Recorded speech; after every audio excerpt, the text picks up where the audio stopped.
एक बार अर्जुन को अहंकार हो गया कि वही भगवान के सबसे बड़े भक्त हैं। उनकी इस भावना को भगवान श्री कृष्ण ने समझ लिया। अर्जुन का अहंकार तोड़ने के लिए एक दिन भगवान उन्हें अपने साथ घुमाने ले गए। भ्रमण करते समय उन दोनों की मुलाकात एक गरीब ब्राह्मण से हुई। उस ब्राह्मण का व्यवहार थोड़ा विचित्र था। वह सूखी घास खा रहा था और उसकी कमर से एक तलवार लटक रही थी।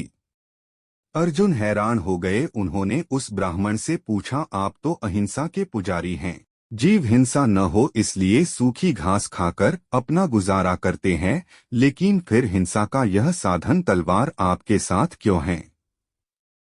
यह प्रश्न सुनकर ब्राह्मण ने जवाब दिया, मैं कुछ लोगों को दंड देना चाहता हूँ।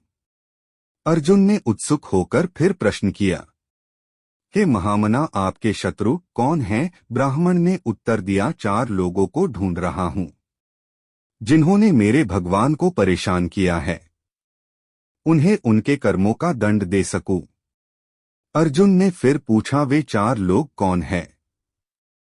ब्राह्मण ने कहा, सबसे पहले मुझे नारद की तलाश है। नारद मेरे प्रभु को विश्राम नहीं करने दिया, हमेशा भजन कीर्तन कर उन्हें जगाए रखते हैं। उसके बाद मैं द्रौपदी से भी अत्यंत नाराज हूँ। उसने मेरे प्रभु को ठीक उसी समय पुकार लिया जब वह भोजन करने बैठे थे। उन्हें उसी समय भोजन छोड़कर उठना पड़ा ताकि पांडवों को महर्षि दुर्वासा ऋषि के शाप से बचा सके।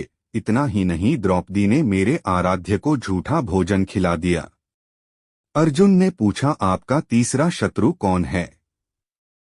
ब्राह्मण ने उत्तर दिया, वह है रुद्रहीन प्रहलाद। उस धृष्ट के कारण मेरे भगवान को गरम तेल के कड़ाहे में प्रवेश करना पड़ा, हाथी के पैरों तले कुचला जाना पड़ा और अंत में खंभे से प्रकट होने के लिए विवश होना पड़ा। और मेरा चौथा शत्रु है अर्जुन। उसका दुस्साहस तो देखिए, उसने तो मेरे भगवान को अपना सारथी ही बना डाला। उसे भगवान की असुविधा का थोड़ा भी ध्यान नहीं रहा। इससे कितना कष्ट हुआ होगा मेरे आराध्य भगवान श्री कृष्ण को। डोट यह सब बताते बताते उस गरीब ब्राह्मण की आंखों से आंसू बहने लगे। उस गरीब ब्राह्मण की ऐसी निस्वार्थ भक्ति देखकर अर्जुन का सारा अहंकार पानी की तरह बह गया। उन्होंने भगवान श्री कृष्ण से क्षमा मांगते हुए कहा, मेरी आंखें खुल गई प्रभु, इस जगत में न जाने आपके कैसे कैसे अद्भुत भक्त हैं। मैं तो उनके आगे कुछ भी नहीं हूँ। यह सुनकर भगवान श्री कृष्ण मुस्कुराने लगे।